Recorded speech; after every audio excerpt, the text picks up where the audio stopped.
The Selfish Giant. Hello, this is Natasha, and this is a much requested story by Oscar Wilde. It's set in a beautiful garden, which is just a little bit like paradise. The story is called The Selfish Giant. Every afternoon as they were coming home from school, the children used to go and play in the giant's garden. It was a lovely large garden with soft green grass. Here and there over the grass stood beautiful flowers like stars, and there were 12 peach trees that in the springtime broke out into delicate blossoms of pink and pearl, and in the autumn bore rich fruit. The birds sat on the trees and sang so sweetly that the children used to stop their games in order to listen to them. "How happy we are here!"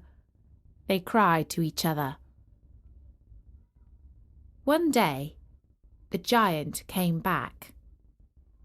He had been to visit his friend, the Cornish ogre, and had stayed with him for 7 years.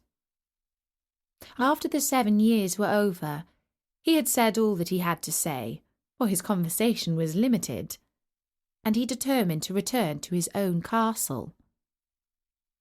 When he arrived, he saw the children playing in the garden. "What are you doing here?"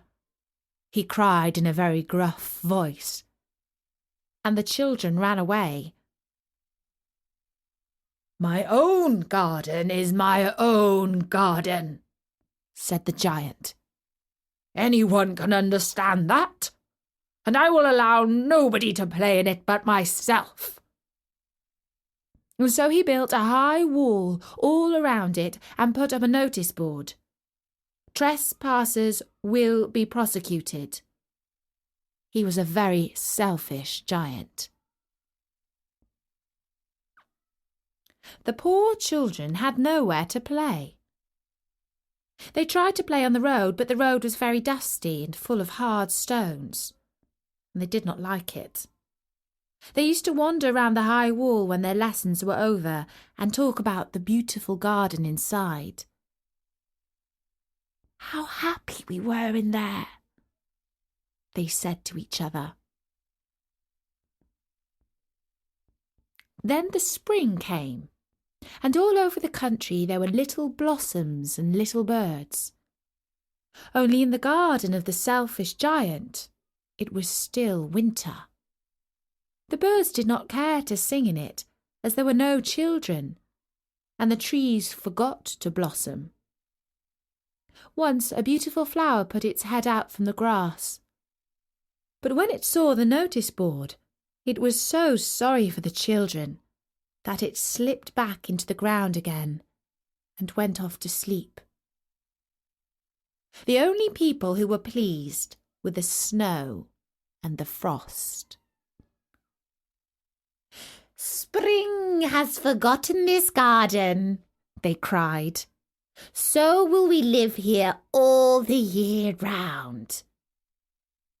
The snow covered up the grass with a great white cloak, and the frost painted all the trees silver.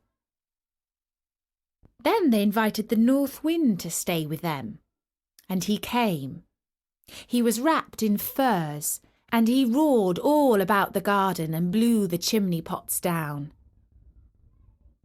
"This is a delightful spot," he said. "We must ask the hail on a visit." So the hail came. Every day for 3 hours he rattled on the roof of the castle till he broke most of the slates, and then he ran round and round the garden as fast as he could. He was dressed in grey, and his breath was like ice. "I cannot understand why the spring is so late in coming," said the selfish giant, as he sat at the window and looked out at his cold white garden. "I hope there will be a change in the weather." But the spring never came, nor the summer. The autumn gave golden fruit to every garden, but to the giant's garden she gave none. "He is too selfish," she said. So it was always winter there, and the north wind and the hail and the frost and the snow danced about through the trees. One morning the giant was lying awake in bed when he heard some lovely music. It sounded so sweet to his ears that he thought it must be the king's musicians passing by. It was really only a little linnet singing outside his window. But it was so long since he had heard a bird sing in his garden that it seemed to him to be the most beautiful music in the world.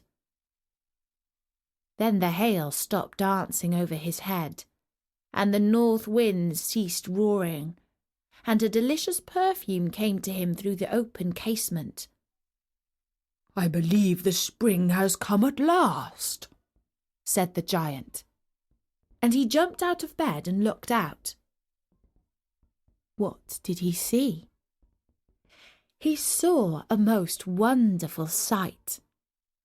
Through a little hole in the wall the children had crept in, and they were sitting in the branches of the trees.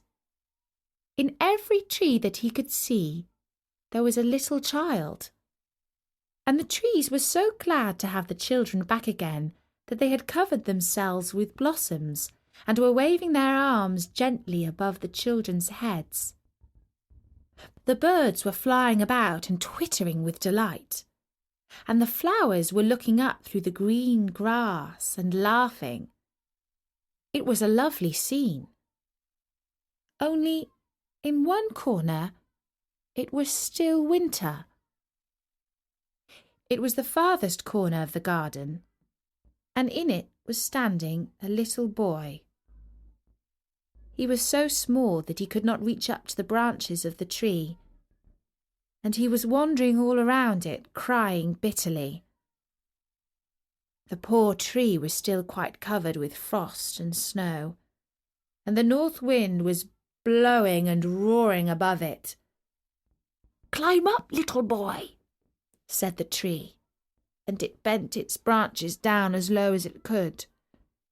But the boy was too tiny, and the giant's heart melted as he looked out. "How selfish I have been," he said. "Now I know why the spring would not come here. I will put that poor little boy on the top of the tree, and then I will knock down the wall, and my garden shall be the children's playground for ever and ever." He was really very sorry for what he had done. So he crept downstairs and opened the front door quite softly and went out into the garden. But when the children saw him, they all ran away, and the garden became winter again. Only the little boy did not run, for his eyes were so full of tears that he did not see the giant coming. And the giant stole up behind him and took him gently in his hand and put him up into the tree. And the tree broke at once into blossom, and the birds came and sang on it, and the little boy stretched out his 2 arms and flung them round the giant's neck and kissed him. And the other children, when they saw that the giant was not wicked any longer, came running back, and with them came the spring. "It is your garden now, little children," said the giant. And he took a great axe and knocked down the wall. And when the people were going to market at 12 o'clock, they found the giant playing with the children in the most beautiful garden they had ever seen. All day long they played, and in the evening they came to the giant to bid him good-bye. "But where is your little companion?" he said. "The boy I put into the tree. You must tell him to be sure and come here tomorrow," said the giant. But the children said that they did not know where he lived and had never seen him before. And the giant felt very sad. Every afternoon when school was over, the children came and played with the giant. But the little boy whom the giant loved was never seen again.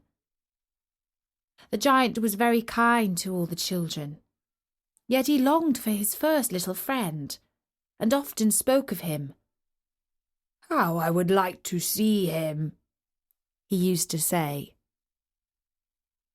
Years went over, and the giant grew very old and feeble. He could not play about any more, so he sat in a huge armchair and watched the children at their games and admired his garden.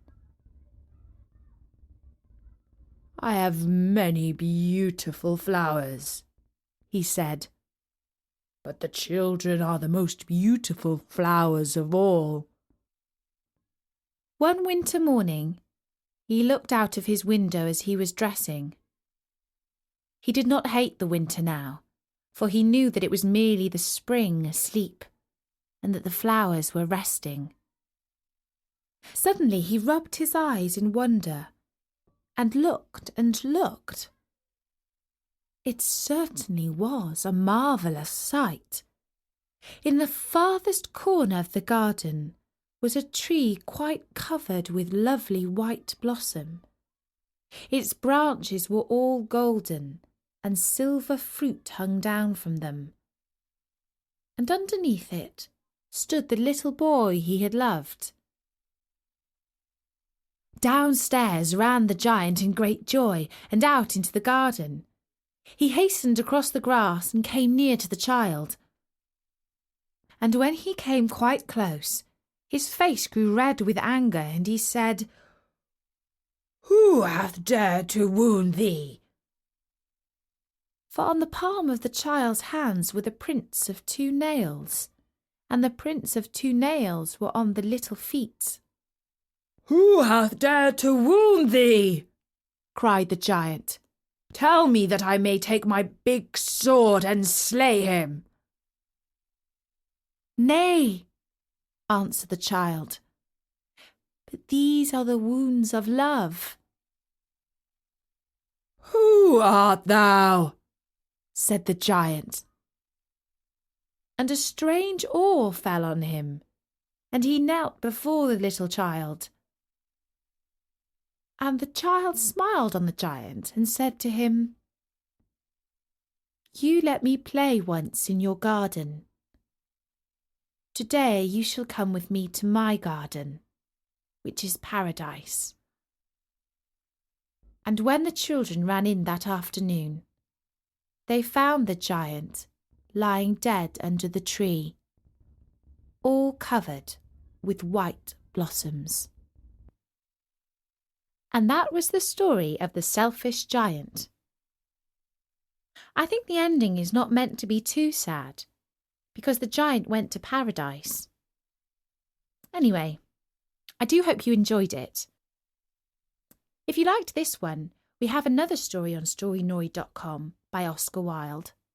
It's called The Happy Prince. And of course, there are loads of other tales you can listen to. Until next time, from me, Natasha. Bye-bye!